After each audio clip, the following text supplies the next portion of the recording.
Boa noite.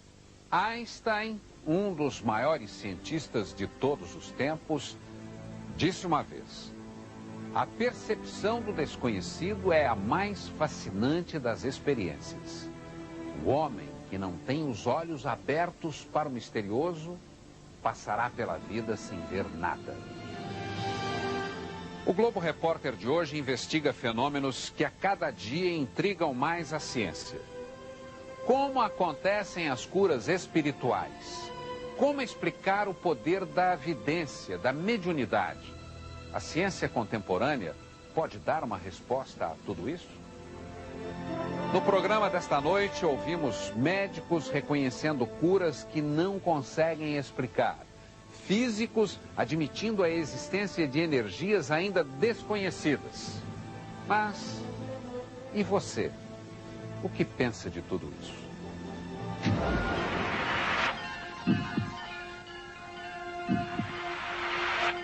Ao primeiro olhar, a sala de espera é de um ambulatório. Os doentes chegam, relatam seus problemas e aguardam a ajuda dos médicos, como em qualquer hospital. O que não é comum aqui é a medicina. Estamos na Casa do Caminho, em Juiz de Fora, sul de Minas. Quem vem em busca de cura acredita que especialistas que não estão mais entre nós continuam combatendo doenças, salvando vidas. O instrumento para tantos poderes seria esta senhora, Dona Isabel Salomão. Ela diz que convive com o espírito de um médico português que morreu no Brasil há quase 200 anos. Dr. João de Freitas é que tratou de mim e que administra e dirige todos os trabalhos espirituais dessa casa. Então, é através dele que as curas acontecem. A mediunidade de Dona Isabel vem da infância. Ela conta que quando tinha 9 anos, começou a ver os espíritos. No ambiente em que eu estivesse, eles trabalhavam, eles faziam reuniões, falavam coisas que eu ouvia e não entendia, via e não sabia como classificar aquelas presenças. Só aos 22 anos que eu encontrei doutrina espírita. Noite de sexta-feira, a Casa do Caminho recebe mais de 800 pessoas. É assim toda semana. A grande maioria vem buscar a energia das mãos de Dona Isabel, um remédio poderoso que viria da espiritualidade. Seja bem-vinda. Jesus existe. Muitas das curas que ocorreram aqui na Casa do Caminho são consideradas inexplicáveis pela medicina. Fenômenos que obrigaram esses médicos a pesquisar. E o método da pesquisa é baseado em informações prestadas pelos próprios pacientes. Eles são acompanhados antes, durante e depois dos tratamentos. Os resultados, dizem os médicos, são surpreendentes. Eles anotam tudo. Cada paciente tem seu prontuário, a ficha médica, com os sintomas da doença e a evolução do tratamento. Nós aqui registramos, com as palavras da paciente, os seus problemas e o que motivou elas a buscar o tratamento espiritual. O sofrimento, todas vêm pela dor. Dona Ilka, de 66 anos, diz que sentia dores horríveis na coluna. Pelas imagens da ressonância magnética, era uma hérnia de disco. Lesão grave, né? E uma lesão que, com certeza, o paciente sente muita dor. Fazer esse movimento aí era impossível. De forma nenhuma. Nada. Não conseguia andar, deitar, sentar, não havia poltrona, não havia cama que eu conseguisse deitar, sentar. Dona Ilka já se preparava para uma cirurgia, mas antes resolveu procurar Dona Isabel e começou a receber os passes da médium. Para receber o primeiro passo, a senhora veio carregada. Vim carregada. O segundo? O segundo já vinha andando. E a hérnia desapareceu? Desapareceu. A senhora não precisou fazer a cirurgia? Não precisei. Quando eu fui marcar com o médico a cirurgia, não houve mais necessidade de operar. Dona Ilka nunca mais sentiu dores na coluna. Como foi isso, dona Isabel? A doutrina espírita também cura. Cura a alma, consequentemente a alma sadia, ela protege o corpo dela, né? O pequeno Estevão, Lívia, a mãe, e o ginecologista Didier Castellano. 3 personagens que fazem parte da história de Dona Isabel. No 7º mês de gravidez, Lívia começou a sofrer de hipertensão. Mas os exames não indicavam riscos graves para o bebê. Mesmo assim, ela resolveu procurar Dona Isabel e ouviu um alerta. Ela me olhou e falou: Lívia, você não está bem. Você está muito inchada, mas esse inchaço seu não é normal, não. Você procure o seu médico. Foi o que eu fiz. Procurei o meu ginecologista, ele me tranquilizou e pediu que eu voltasse 15 dias após. Aí entra a Dona Isabel na história. Ela falou: vocês não vão esperar nem 1 semana, nem 15 dias. Vocês vão interromper essa gravidez amanhã, porque o Estevão já está raspando o fundo do tacho. Ela disse essas palavras. Bom, eu tinha feito um exame naquele dia, mostrando que dava para esperar mais um pouco, pelos parâmetros médicos, laboratoriais, ultrassonográficos, mais modernos que nós dispomos, mas pela confiança que eu tenho no trabalho de 57 anos desta médica, eu tomei a decisão de interromper a gravidez no dia seguinte. Uma decisão que salvou a vida de Estevão. Ele não podia mais esperar, diz a pediatra da família. O Estevão nasceu num estado de sofrimento fetal. O coração batia lentamente, em parada respiratória, ele não respirava, e cianótico roxo, roxinho. Saiu da sala de parto para... Direto para o CTI. Estevão superou as consequências do nascimento prematuro. Hoje, já com 1 ano e 2 meses, é uma criança saudável, esperta, alegre. Toda criança é mensagem de Deus. Mas esta criança é uma mensagem, uma confirmação viva da medicina do Cristo. Medicina do Cristo exercida pelos amigos espirituais da Casa do Caminho, diz Dona Isabel. Então eles estão aqui agora? Claro.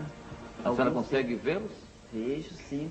Se não fosse a vidência, a intuição, a gente não aguentaria esse trabalho de 55 anos, junto aos que sofrem.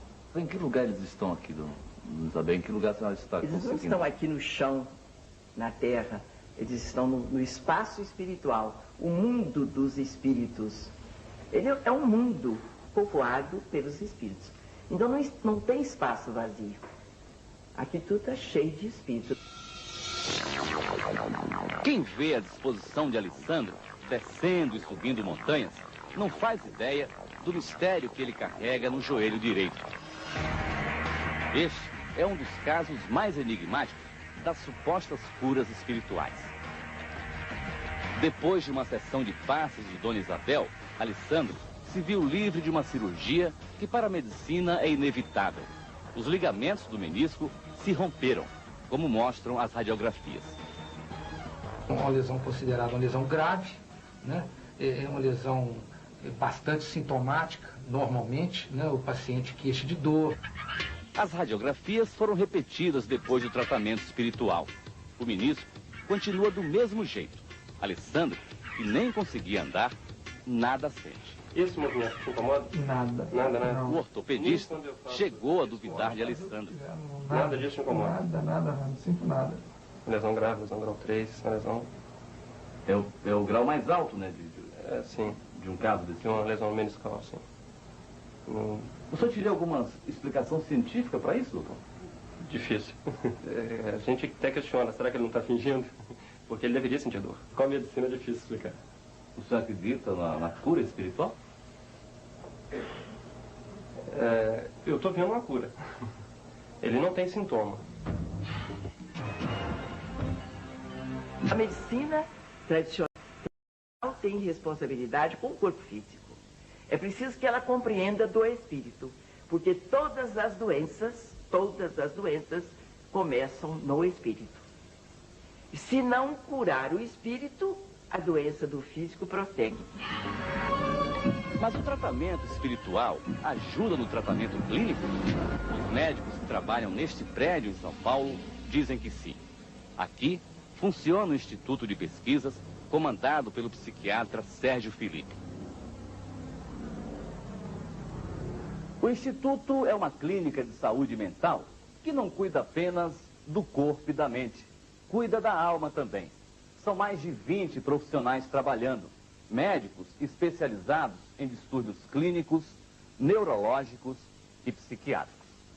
A parte mais surpreendente dos tratamentos funciona aqui embaixo, no subsolo do prédio. Os pacientes que passam pelos divãs e ambulatórios são encaminhados depois para este centro aqui, o Centro de Pesquisa de Medicina e Espiritualidade. Uma sessão de passes dentro de uma clínica. A diferença para um centro espírita é que, neste caso, os pacientes são pesquisados por seus médicos. Você pode ver, a prece, a imposição de mãos e o dom espiritual ou mediunismo é utilizado por todas as religiões. Então, se nós estamos fazendo pesquisa sobre o efeito do tratamento espiritual, ele tem que ser reprodutivo em qualquer contexto, ou religioso ou científico. Carla Ferreira é uma das pacientes do Instituto de Pesquisas. Ela sofreu tanto com uma depressão pós-parto que deixou até o marido transtornado. Tem dias que você acha, não, frescura, mas não é. Na verdade, só quem está dentro do problema sabe como que é difícil, né? Eu não me lembro direito como eu cheguei. Eu sei que eu estava, assim, totalmente fora de mim. Eu não saía mais na rua. Não tinha... Assim, eu cheguei num ponto que eu não conseguia chegar no portão da minha casa. Carla precisou de 2 meses de tratamento para vencer a depressão. Então, eu vejo, assim, que toda a minha vida eu fugi da minha essência. Então, agora é como se eu fosse uma folha em branco e tivesse começando a escrever minha história de novo. Segundo o Dr. Sérgio Felipe, esse casamento da medicina com a espiritualidade, pelo menos aqui, está dando certo. Ele está convencido de que só medicação e psicoterapia não resolvem tudo. 80% das depressões você cura com medicação e psicoterapia. E as outras 20% não se cura. Como é que fica? Então, quando você soma o tratamento espiritual, você amplifica as possibilidades de melhora do paciente.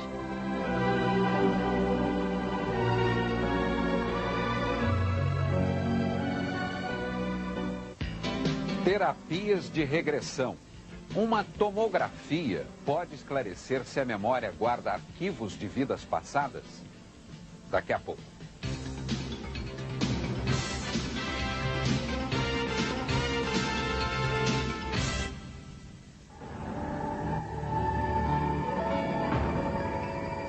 Viagens a um passado que transcenderia ao nosso corpo físico. Eu me vi claramente, muito pequena, criança, perdida no mercado.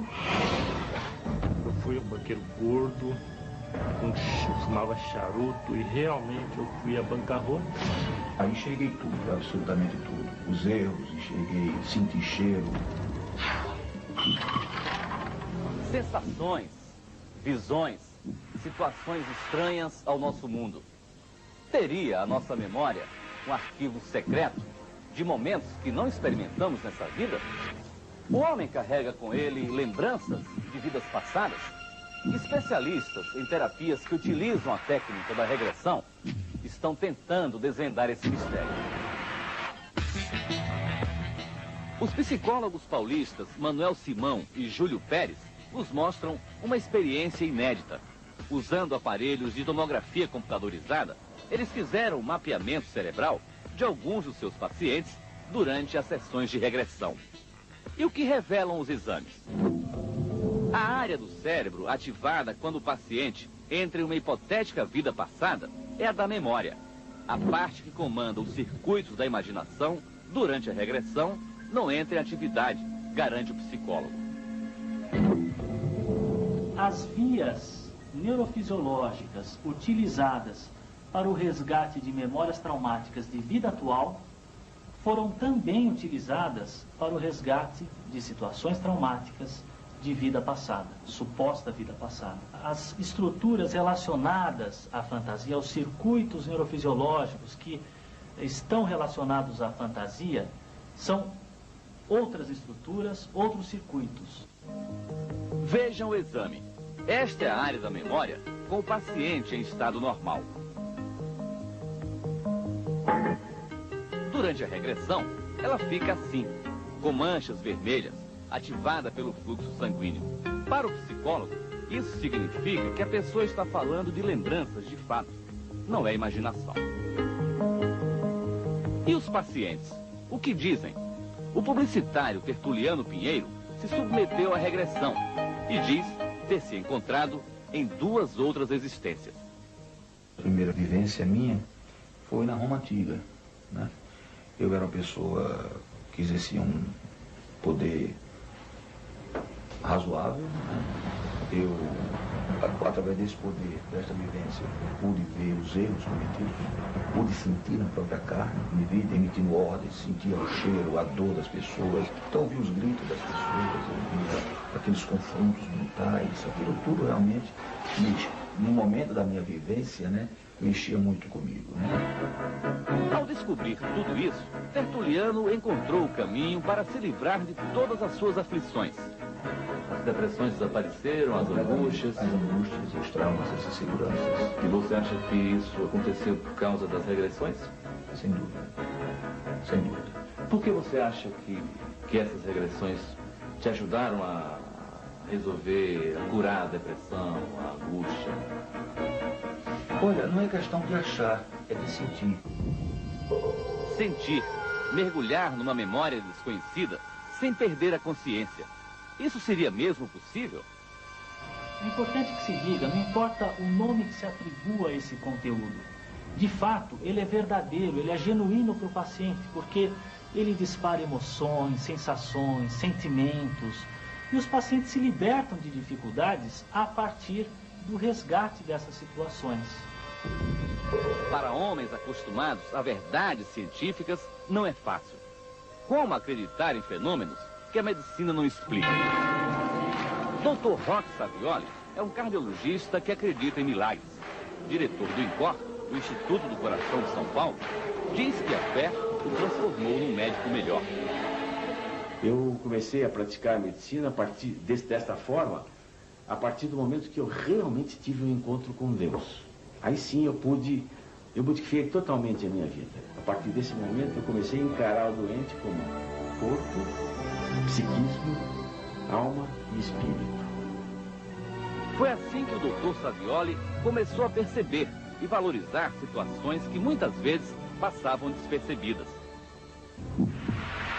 A história deste paciente, por exemplo, marcou a vida do médico.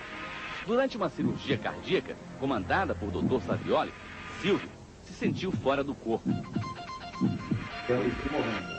Eu me vi na maca, né, do hospital, e as enfermeiras, os médicos correndo, e eu tendo alguns problemas, e eles dizendo, pô, estamos perdendo ele, nós vamos perder ele. E eu via o meu coração e o meu pulmão escuro, bem escuro, preto, na verdade.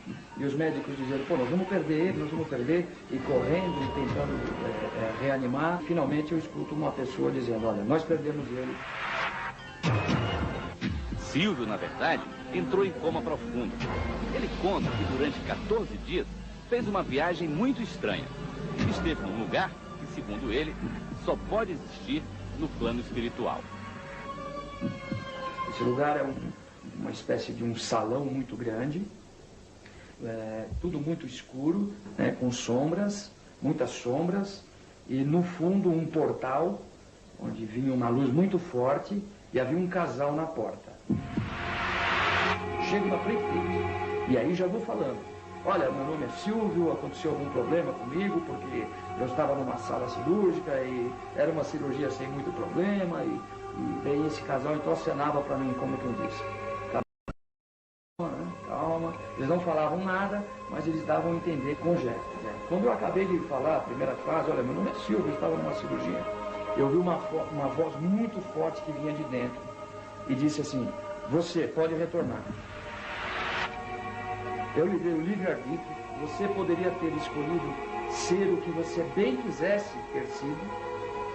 Você escolheu ser exatamente o que você é. Esta é a 7ª oportunidade que eu lhe dou e eu não lhe darei mais nenhuma oportunidade. Pode retornar.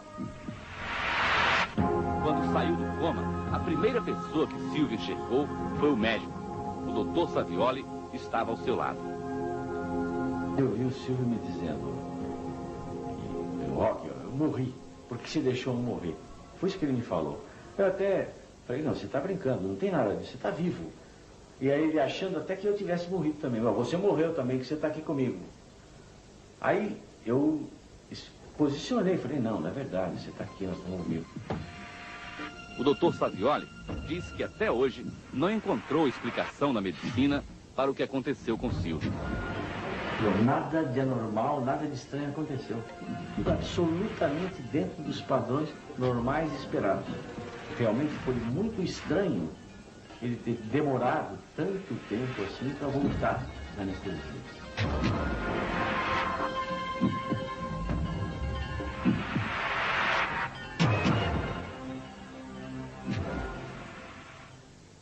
A mulher capaz de ler pensamentos, captar emoções e sentir até as dores dos outros. Como os pesquisadores explicam esse fenômeno? A seguir.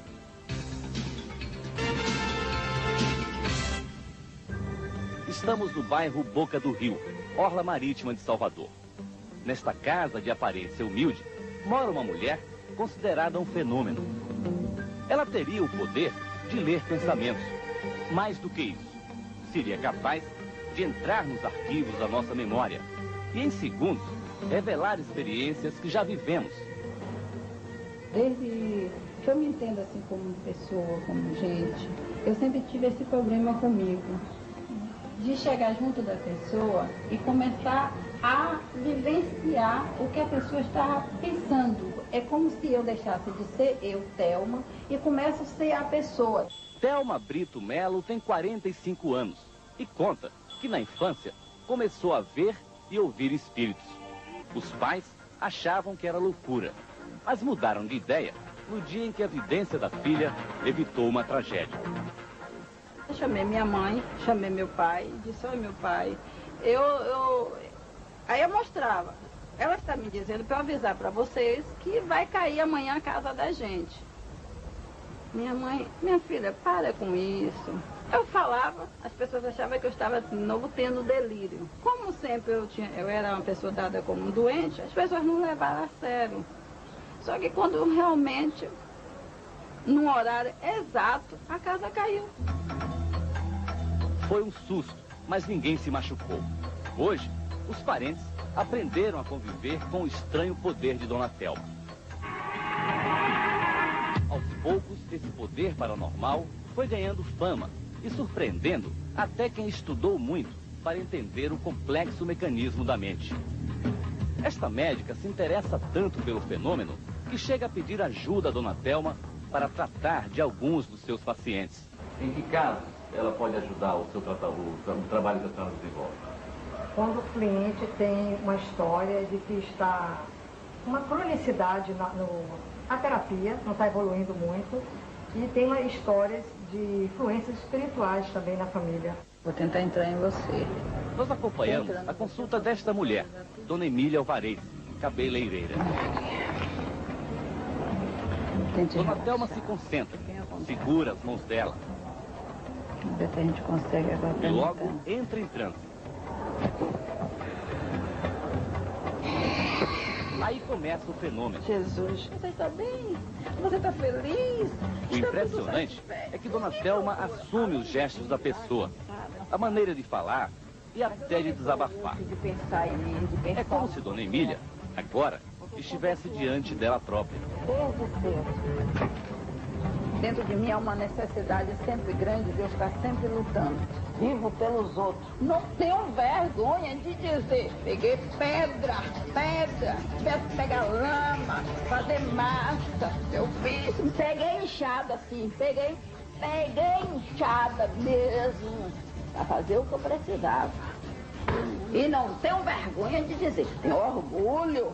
Momentos remotos da vida que Dona Emília guardava em segredo acabaram sendo revelados. A senhora trabalhou na enxada? Muito. E aqui, vindo para o Brasil com os 16 anos que eu vim, tudo que nós temos hoje foi construído a gente trabalhando de pedreiro. Corta, não posso. No meio da consulta, a médium começa a se coçar, irritada. A senhora sente mesmo essa coceira? Sinto sempre nos mesmos lugares. Ela não muda de lugar. Aonde, por exemplo? Aqui no braço, aqui nesses cantos da barriga e no pescoço.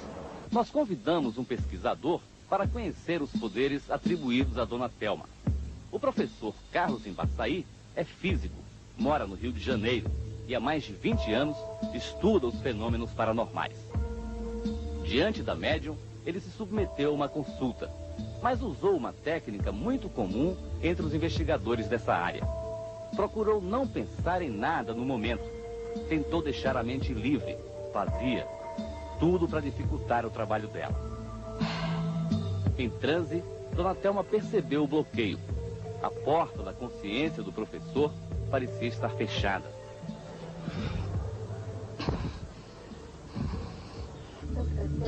Dona Thelma diz que foi levada para uma vida passada. Eu quero estar no presente.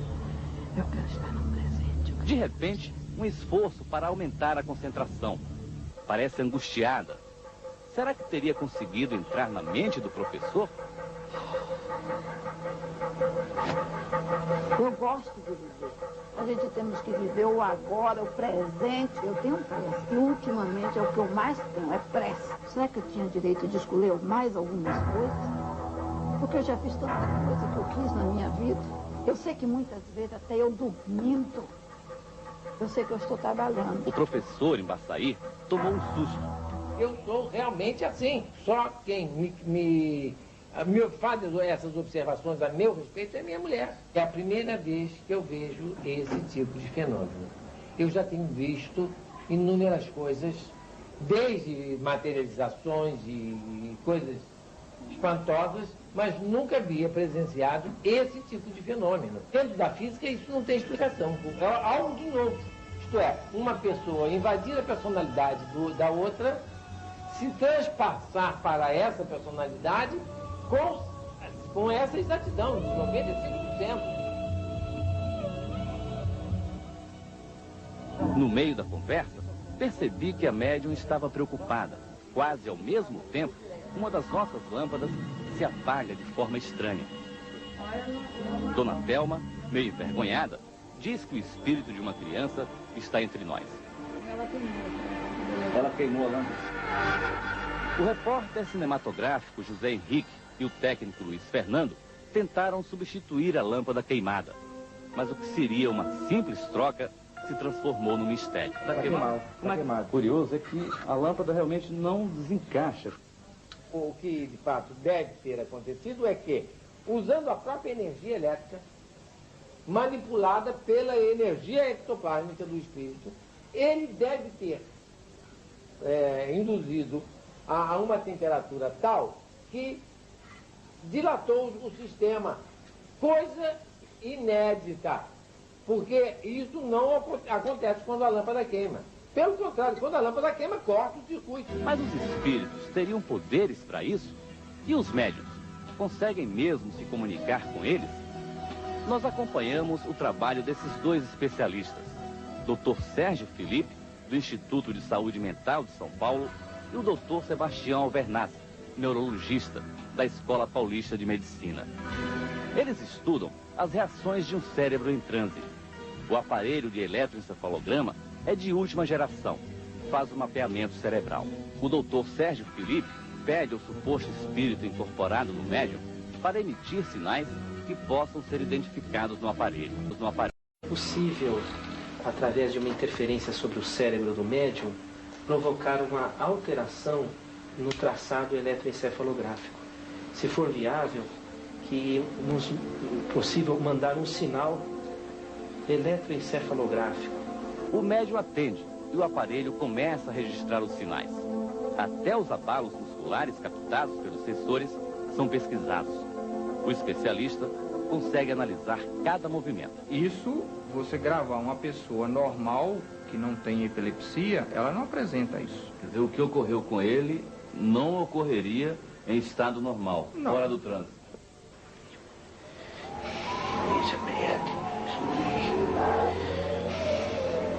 Segundo os pesquisadores, os resultados dos exames indicam que o transe provoca estranhas alterações no cérebro.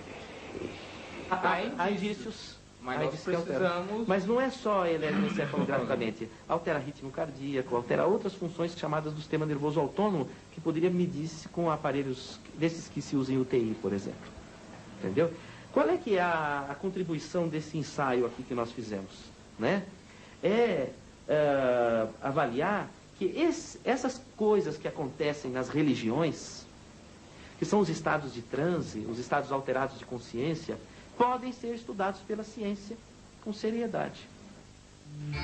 Mais um mistério que a ciência está descobrindo. Nosso cérebro tem cristais que poderiam receber mensagens dos espíritos? Veja a seguir.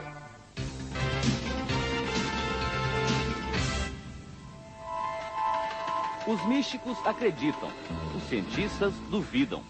Haveria mesmo um mundo dos espíritos? E os homens teriam como se comunicar com esse plano além da matéria? O estudo desses fenômenos era restrito às religiões. Hoje, começa a despertar interesse de algumas áreas da ciência. O Hospital das Clínicas de São Paulo criou um núcleo de estudos para tentar comprovar a interferência espiritual no nosso corpo. São psiquiatras experientes que se reúnem 2 vezes ao mês para avaliar o andamento das pesquisas e trocar informações. Existe uma resistência muito grande e muito preconceito. A existência desse grupo é justamente fazer pesquisas no sentido de comprovar esses fenômenos de uma maneira estruturada. Nós acompanhamos parte do trabalho do psiquiatra Franklin Ribeiro. Uma de suas fontes de pesquisa fica neste prédio de 9 andares. Aqui funciona a Federação Espírita de São Paulo. A Federação Espírita de São Paulo é uma espécie de universidade espiritual. Mais de 11 mil pessoas estudam aqui. São alunos da doutrina e de pesquisas dos fenômenos atribuídos ao espiritismo. Um deles é a mediunidade. É o que o Dr. Franklin veio investigar. Esta é uma cerimônia que nunca foi mostrada para a televisão. O Dr. Franklin veio acompanhar um trabalho de desobsessão. Um ritual semelhante ao que os católicos chamam de exorcismo. Muitas dessas pessoas se dizem perseguidas por espíritos ruins, inimigos ocultos que já morreram e que estariam perturbando os vivos. Como se livrar deles? Tarefa para os médiuns. Numa corrente de orações, eles cercam a vítima e tentam atrair o suposto obsessor. De repente, a médium se transforma. Os que conhecem o processo explicam que ela acaba de incorporar o espírito atormentado. Começa agora um trabalho de convencimento. Às vezes, segundo os especialistas da doutrina, o espírito insiste em continuar perturbando. Era uma mulher e estava muito ligada. Ela em vida, ela ficou muito ligada. Então se separou. Muito ligada? Espiritualmente. Né? Ligada à terra? E ligada a essa moça que estava aqui, entendeu? Então ela não estava conseguindo se desligar. Dona Áurea também se sente perseguida. Procurou o tratamento da Federação Espírita porque não sabe mais o que fazer para viver em paz. Eu sinto até falar assim no meu ouvido, me incomoda na minha casa. Fala o quê? Na minha casa eles até suspiram, eu escuto até respirar. Sabe assim, respirando. Eu fico nervosa, eu começo a fazer, leio o Evangelho, leio a Bíblia, faço oração, leio o Salmo, tenho muito medo. Concentração, mais preces. Não demora muito, outra manifestação faz tremer o corpo da médium. Seria mesmo a presença incorporada do drama de Dona Áurea? Ela foi muito má para mim, num passado de vidas passadas mesmo. O Dr. Franklin assiste a tudo com a curiosidade de um pesquisador. Mas que contribuição essas manifestações podem trazer ao mundo acadêmico da medicina? Antigamente, qualquer manifestação religiosa ou espiritual era vista pelos médicos como alguma coisa de doentia. Hoje nós estamos podendo observar esses fenômenos, investigar. Sabemos que as pessoas que têm essas manifestações nem sempre são doentes mentais. O grande desafio dos pesquisadores é descobrir: os espíritos se comunicam com o homem? Como? O Dr. Sérgio Felipe, do Instituto de Saúde Mental de São Paulo, acredita que a ciência avança na busca desta explicação. Ele estudou em detalhes a glândula pineal do ser humano. Descobriu que ela carrega pequenos cristais.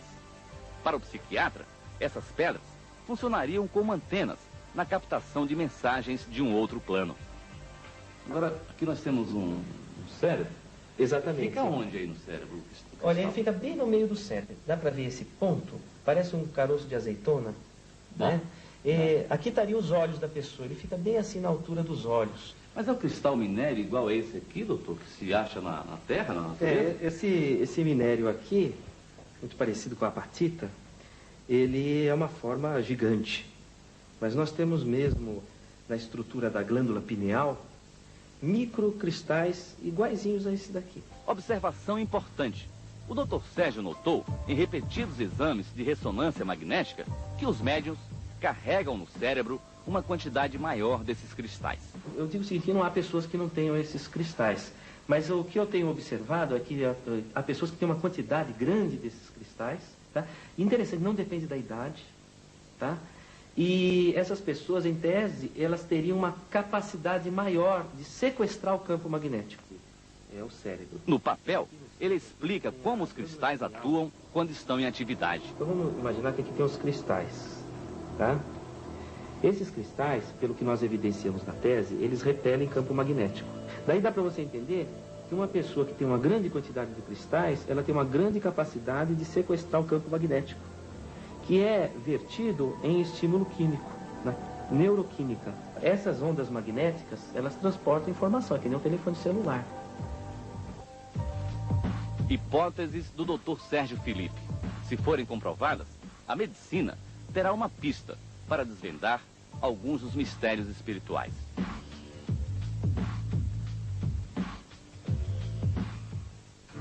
O padre, o pastor e o médium. Como a fé pode ajudar a medicina? Veja a seguir. Espírito doente, corpo doente. Um homem simples que atrai pela fé multidões. Na luz da oração. Um homem que dedica sua vida aos doentes. José Tadeu da Silva aprendeu na infância com a mãe a cuidar dos desamparados. Ela morreu, mas ele continuou o seu trabalho. Hoje, Tadeu tem 47 anos e, com a ajuda da comunidade, construiu um dos maiores hospitais da região de Araxá, interior de Minas. O projeto teria vindo do mundo espiritual, diz Tadeu. Eles te apresentaram o projeto, os espíritos. E eu fiquei assustado com o projeto. Por quê? Porque eu achei muito grande o projeto, eu achei que eu não era capaz, que eu queria uma coisa, eu queria muito fazer o trabalho, mas uma coisa menor. 10.000 metros quadrados de área construída. Quase 300 pessoas trabalhando, entre voluntários e empregados.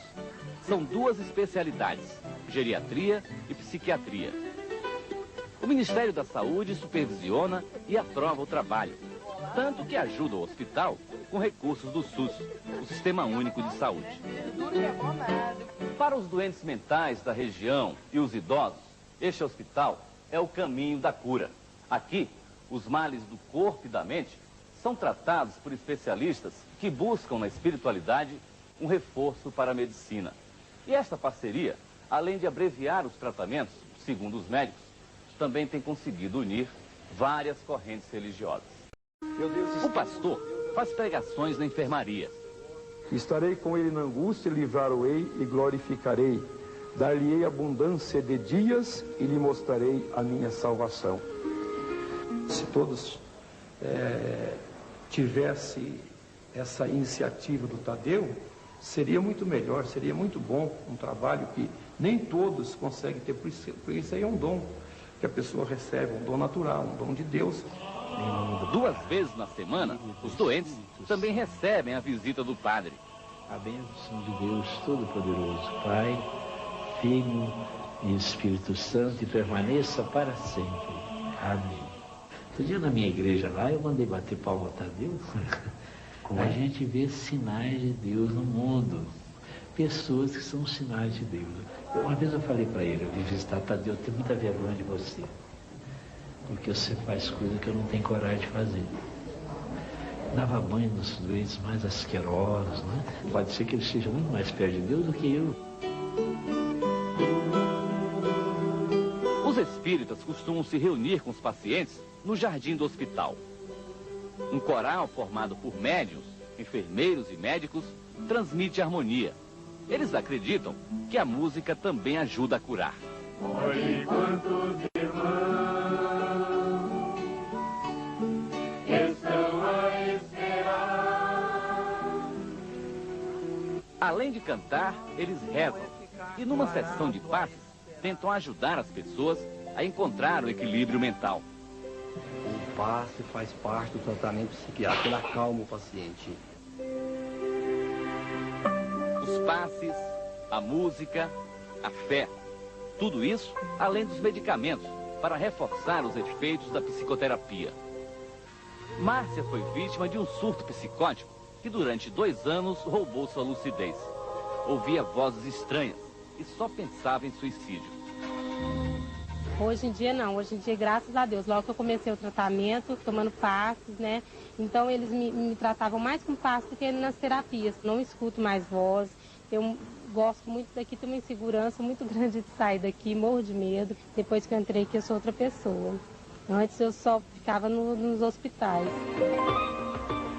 Até a médica que dirige o departamento de psiquiatria do hospital se surpreende com os bons resultados dos tratamentos. A espiritualidade, ela se liga à questão do amor, né? E todo aquele paciente que recebe esse tipo de carinho, esse tipo de afeto, né? Ele tende a responder de maneira mais pronta, né? Tanto às psicoterapias quanto ao tratamento farmacológico. Segundo Tadeu, a paz do ambiente e a energia que vem da espiritualidade também se encarregam de agilizar a recuperação dos doentes. Você pega uma pessoa de surto, 2, 3 dias já está voltando à normalidade, já está assim, convivendo bem, né? Socializando bem. E não tem outra explicação, essa parte espiritual. E na geriatria, como explicar a disposição e a alegria dos idosos? Muitos chegaram aqui deprimidos, sem esperança. Porque a gente fica, muitas vezes, assombrado de ver a evolução dos pacientes que a gente acompanha aqui na casa completamente atípica, fugindo totalmente do que a gente esperaria se nos firmasse e tivéssemos centrado só na parte médica, na parte científica, e única e exclusivamente.